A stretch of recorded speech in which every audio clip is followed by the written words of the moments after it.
நிகழ்கிறது.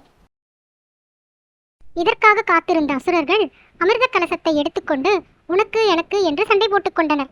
இதை கண்ட நாரத முனி, பரந்தாமா, அந்த அமிர்த கலசத்தை அசுரர்கள் எடுத்துச் சென்று விட்டார்கள், சண்டையிட்டுக் கொள்கிறார்கள். தாங்கள் தான் அதை அவர்களிடமிருந்து பெற்று எங்களுக்கு அமிர்தத்தை வழங்க வேண்டும்.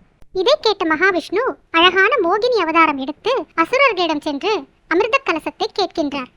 இந்த அமிர்த கலசத்தை நீயே வைத்துக்கொள், நீயே எங்களுக்கு பங்கிட்டுக் கொடு.